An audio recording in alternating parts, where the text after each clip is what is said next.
ምድር ውስጥ ተደብቆ የኖረ በውስጡ እሳተ ገሞራን ያዘ የሚመስል ድንቅ ሀብት። አዎ፣ ይሄ የወሎ ጥቁር እሳት ታሪክ ነው። እስቲ ዛሬ አንድ የከበረ ድንጋይ ብቻውን እንዴት የኢትዮጵያን ስም በዓለም የጌጣጌጥ ካርታ ላይ በግንባር ቀደምትነት ሊያስቀምጥ እንደሚችል አብረን እንመርምር። ስሙን ስትሰሙት ራሱ ሆነ ነገር ይናገራል አይደል?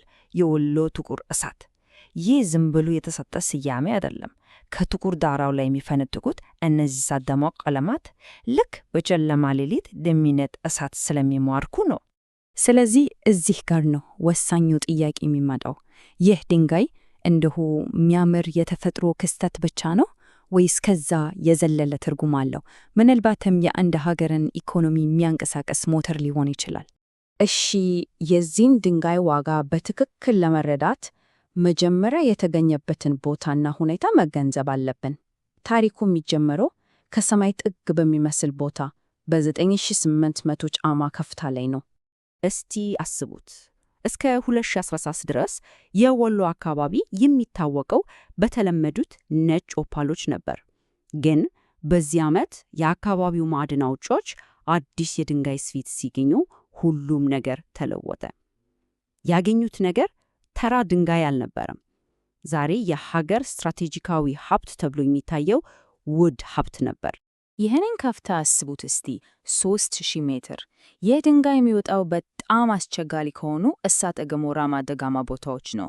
ይህ አስቸጋሪ አገኛኘቱ ራሱ ለድንጋይ ዋጋና ብርቅዬነት አንዱ ምክንያት ሆኗል።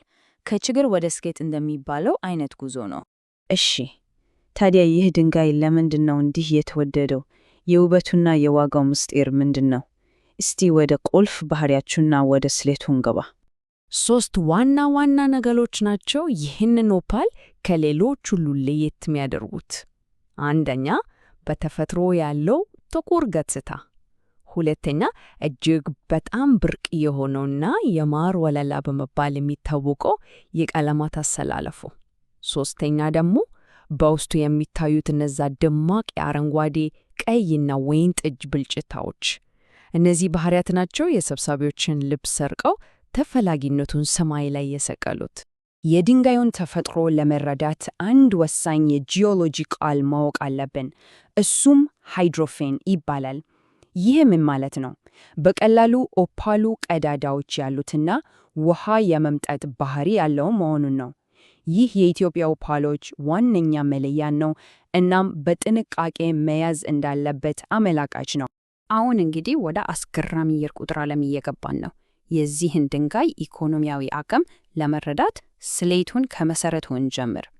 1 ኪሎ ግራም ያልተሰራ ኦፓል 5000 ካራት ይመዝናል። ይህን ቁጥር በደንብ አድርገን እንያዘው። እሺ፣ ቀጣዩ ቁጥር ደግሞ የገበያ ዋጋው ነው። ከፍተኛ ጥራት ያለው 1 ካራት የወሎ ጥቁር እሳት እስከ $2000 ሊሸጥ ይችላል። አሁን እነዚህን ሁለት ቁጥሮች ስናገናኛቸው የምናገኘው ውጤት አእምሮን ያዞራል። 1 ኪሎ ግራም ብቻ የሚመዝን ከፍተኛ ጥራት ያለው የወሎ ጥቁር እሳት በዓለም አቀፍ ገበያ እስከ $10 ሚሊዮን ሊያወጣ ይችላል። አስቡት እስቲ፣ በ1 ኪሎ ግራም ድንጋይ ውስጥ የተደበቀ $10 ሚሊዮን። ግን እንደ ማንኛውም ውድ ነገር ይህ ከፍተኛ ዋጋ አንድ ትልቅ ፈተና ይዞ ይመጣል። ያው በገበያው ውስጥ እኛውን ከተሰራው የመለየት ከባድ ፈተና ነው። በገበያው ውስጥ ያለው ትልቁ ልዩነት ይሄ ነው። በተፈጥሮ ጥቁር የሆነ ኦፓል እና ቀለሙ በሰው ሰራሽ መንገድ የተጨሳ ወይም የተቀየረ ኦፓል። አንደኛው ብርቅና በሺዎች የሚቆጠር ዶላር የሚያወጣ ሲሆን፣ ሌላኛው ደግሞ በገበያ ላይ በብዛት የሚገኝና ዋጋውም ዝግባ የሚባል አይደለም። የዋጋ ልዩነቱ ግዙፍ ነው። እዚህ ላይ እንደምናየው በተፈጥሮና በሰው ሰራሽ መካከል ያለው የዋጋ ልዩነት በመቶዎች ሳይሆን በሺዎች የሚቆጠር ዶላር ነው። ለዚህም ነው የድንጋዩን ትክክለኛነት ማረጋገጥ ለኢትዮጵያ ኢኮኖሚ እጅግ በጣም ወሳኝ የሚሆነው። እሺ፣ ታዲያ ኢትዮጵያ ይህን እምቅ ሀብት ወደ እውነተኛ ሀገራዊ ጥቅም የምትቀይረው እንዴት ነው? እስቲ የተቀረጸውን ስትራቴጂ እንመልከት። ይሄ ዝም ብሎ የድንጋይ ጉዳይ አይደለም፣ የሰዎች ሕይወት ነው። ከ1.3 ሚሊዮን በላይ ዜጎች በኢትዮጵያ የከበሩ ድንጋዮች ኢንዱስትሪ ላይ ኑሯቸውን መስርተዋል። ይህ ዘርፍ ከአካባቢው የግብርና ገቢ እስከ 10 እጥፍ የሚበልጥ ገቢ በማስገኘት የብዙዎቹን ሕይወት እየቀየረ ነው። እናም መንግስት ትርፉና የእሴት የመፍጠር ሂደቱ ሀገር ውስጥ እንዲቀር ለማድረግ 2 ቁልፍ ስልቶችን ቀይሷል። አንደኛው ያልተሰሩ ድንጋዮችን ወደ ውጭ መላክን የሚገድብ ሲሆን፣ ሁለተኛው ደግሞ የድንጋዩን ትክክለኛነት የሚያረጋግጥ ዲጂታል የምስክር ወረቀት መተግበር ነው። እናም ወደፊትስ ይህንን የአነስተኛ ደረጃ ኢንዱስትሪ ወደ ዓለም አቀፍ የገበያ ተዋናይነት ለማሳደግ ምን ያስፈልጋል? እስቲ የመንገድ ካርታውን እንይ። ስኬትን ለማረጋገጥ 4 ወሳኝ እርምጃዎች አሉ። አንደኛ፣ ቁፋሮን ዘመናዊ ማድረግ ምርታማነትን ይጨምራል። ሁለተኛ፣ የሙያ ስልጠና መስጠት በሀገር ውስጥ እሴት ለመጨመር ያስችላል። ሶስተኛ፣ ቀጥተኛ የንግድ መስመር መፍጠር ደላሎችን በማስቀረት ገቢን ያሳድጋል።